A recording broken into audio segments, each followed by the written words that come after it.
Good morning बच्चों। आज हम सेकंड टॉपिक पढ़ना सीख रहे हैं यहाँ पर। तो सेकंड टॉपिक जो हमारा है वो रिलेटेड है आपका पार्शियल फ्रैक्शन से या आंशिक भिन्न से। आंशिक भिन्न में हमने इसके पहले फर्स्ट मेथड देखी थी।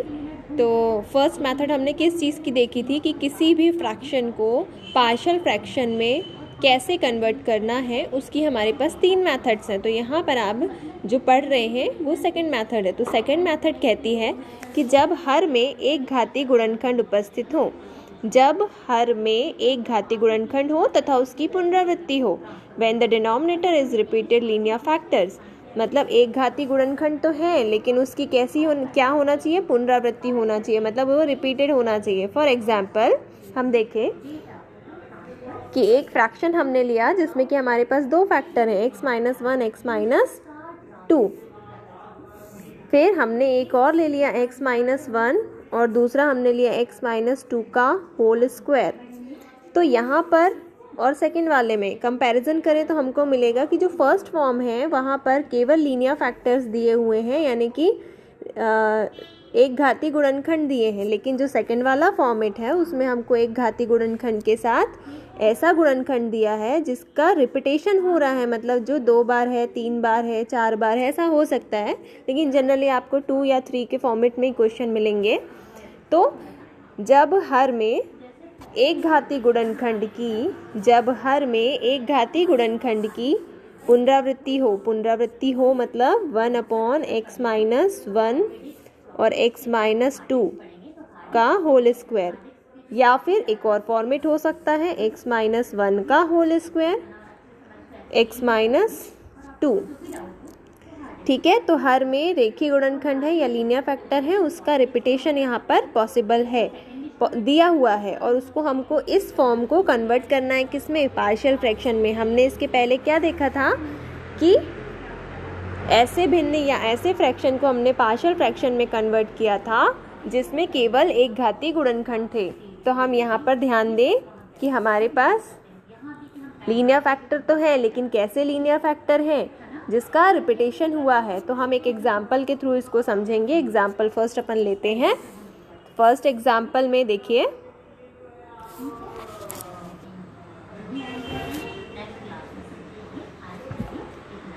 फर्स्ट एग्जाम्पल आपको दिया है क्वेश्चन में कि 2/x+2x-1 का होल स्क्वायर को आंशिक भिन्न में विभक्त करें।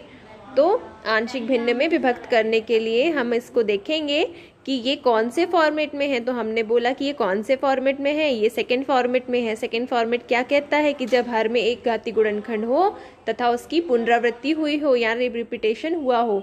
तो यहाँ देखिए x+2 तो आपका इंडिपेंडेंट है, लेकिन x-1 का कितनी बार रिपीटेशन हुआ है, 2 टाइम्स रिपीटेशन हुआ है। तो क्वेश्चन आपका है दिए हुए फ्रैक्शन को पार्शियल फ्रैक्शन में कन्वर्ट कीजिए, यानी resolve into a partial fraction of given fraction. तो फर्स्ट इसका कन्वर्सेशन फॉर्मेट क्या होगा, मैंने यहाँ पे लिखा हुआ था फर्स्ट वाला कि यदि रिपीटेशन है तो हम उसको इस फॉर्म में लिखेंगे। यहाँ पर आप मुझे बताएं कि 2/x+2 x-1 का होल स्क्वायर है, तो कितने फैक्टर्स अवेलेबल हैं, कितने फैक्टर्स हैं, 3 हैं। कैसे, फर्स्ट कौन सा होगा, x+2 होगा, सेकंड कौन सा होगा, x-1 होगा, और थर्ड कौन सा होगा, x-1 का होल स्क्वायर होगा। ठीक है, अब यहाँ पर 3 फैक्टर्स है तो हमको कांस्टेंट कितने सपोज करना पड़ेगा, 3 कांस्टेंट सपोज करना पड़ेगा। तो फर्स्ट यहाँ पर ध्यान देखिए, हमने 3 कांस्टेंट सपोज किए हैं। फर्स्ट में आपने x+2 आपका जो दिया हुआ था x+2 आपने सपोज कर लिया। सेकंड में आपने x-1 सपोज कर लिया। थर्ड आपने ले लिया x-1 का होल स्क्वायर, क्योंकि आपको 3 फैक्टर्स दिए हैं तो आप यहाँ पर क्या करेंगे, 3 कांस्टेंट को सपोज कर लेंगे। अब हमने बोला कि इस भिन्न का आंशिक भिन्न रूप हम इस प्रकार से प्रदर्शित कर सकते हैं। ठीक है, नेक्स्ट जैसे हम पहले इसको सॉल्व करते थे, हम क्या करते थे, एलसीएम ले लेते थे। तो एलसीएम ले, यहाँ पर देखिए एलसीएम लिया दोनों पक्षों में, मैंने एलसीएम लेके कट कैंसिल कर दिया, बचा आपके पास क्या, 2 is equals to A X minus one का whole square plus B X minus one X plus two plus C X plus two is second equation. आप फर्स्ट वाले जो क्वेश्चन सॉल्व करते थे उसको भी यहाँ तक आप सॉल्व करते थे एलसीएम लेने तक, लेकिन हमको यहाँ पर थोड़ी सी कहानी और बढ़ाना है क्योंकि जो फैक्टर्स हैं उनका रिपीटेशन हुआ है, तो कहानी कहाँ से आगे बढ़ेगी देखिए। हमने सेकेंड इक्वेशन दे दिया, इसके बाद हम क्या करें, इस सेकेंड इक्वेशन को सिंप्लीफाई कर लें या इसका सरलीकरण कर लें। तो जब हम इसको सरल करेंगे या सिंप्लीफाई करेंगे तो किस प्रकार से सिंप्लीफाई करेंगे, एक्स स्क्वायर के टर्म्स को अलग लिखेंगे, एक्स के टर्म्स को अलग लिखेंगे और कांस्टेंट टर्म को अलग लिखेंगे। सिंप्लीफाई देखिए कैसे कर रहे हैं। कुल मिलाकर हमको ब्रैकेट को ओपन करना है एंड देन सॉल्व करना है।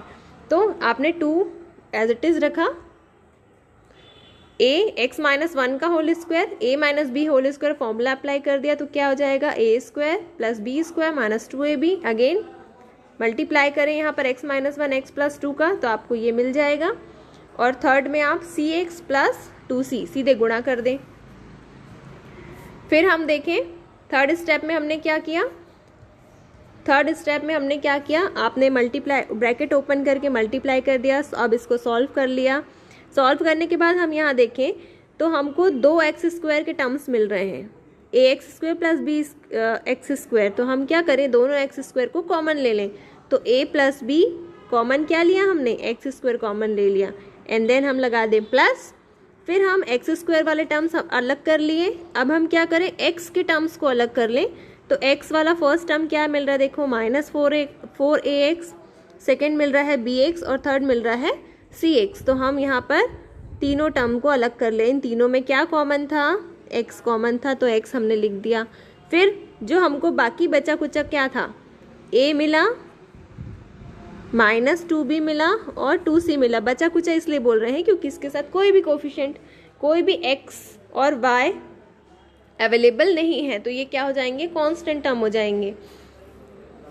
तो हमने क्या किया, कांस्टेंट टर्म अलग कर लिया। कुल मिलाकर हमने एक्स स्क्वायर के टर्म्स को यानी एक्स स्क्वायर के कोफिशिएंट्स को, एक्स के कोफिशिएंट्स को और कांस्टेंट कोफिशिएंट को अलग कर लिया। यानी एक्स स्क्वायर के गुणांकों को, एक्स के गुणांक को और कांस्टेंट गुणांकों को अलग कर लिया, ठीक है। और इक्वेशन तीसरा इसको हमने दे दिया। अब तीसरा इक्वेशन जब हम दे दें तो हम क्या करते हैं, जो आपके गुणनखंड होते हैं उसको बराबर 0 लेके चलते हैं, यानी पुरानी वाली मेथड अप्लाई करें। यहाँ तक हमने कहानी खत्म कर दी। अब हमारा पुराना मेथड चालू होगा।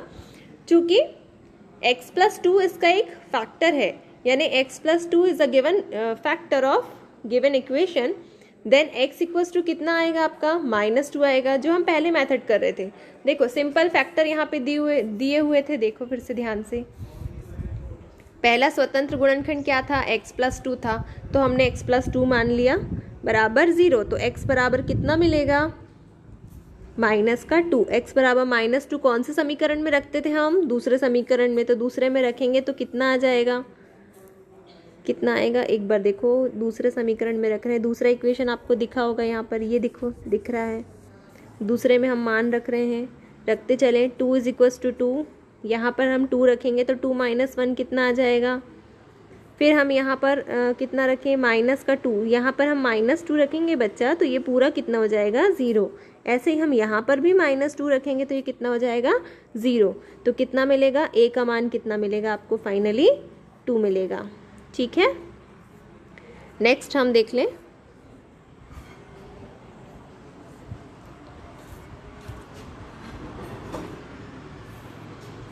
जब हम नेक्स्ट की तरफ चलें तो हमको x - 1 भी एक लीनियर फैक्टर था, तो x - 1 बराबर 0 रखा तो x बराबर कितना मिलेगा, 1 मिलेगा। अब x बराबर 1 को हम कहाँ पर रख दें, समीकरण 2 में। वही पुरानी मेथड अप्लाई कर रहे हैं, समीकरण 2 में रख दें।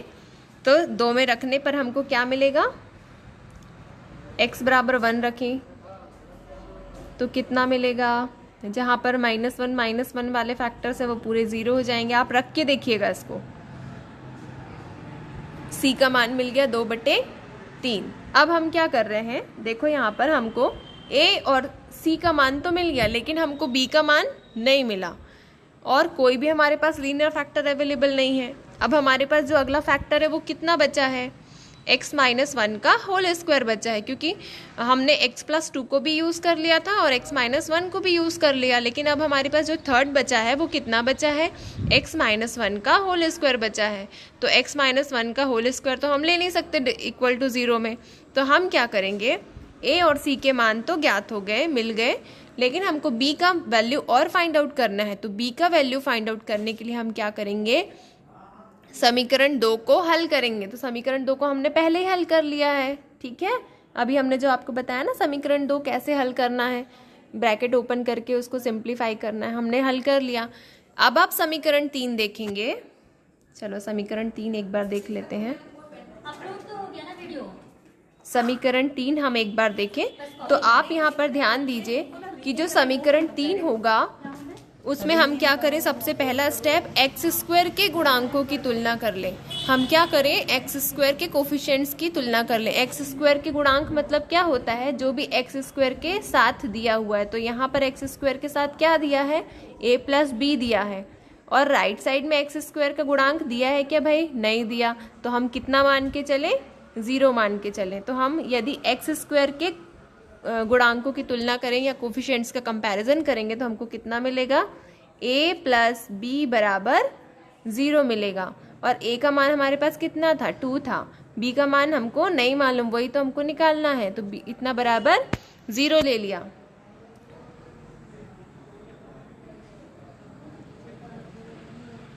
देखो यहाँ पर एक्स स्क्वायर के गुणांक की तुलना की, a प्लस बी बराबर कितना मिल गया, 0। a का मान रख दिया 2 प्लस b बराबर 0। तो b का मान हमको कितना मिला, माइनस का 2।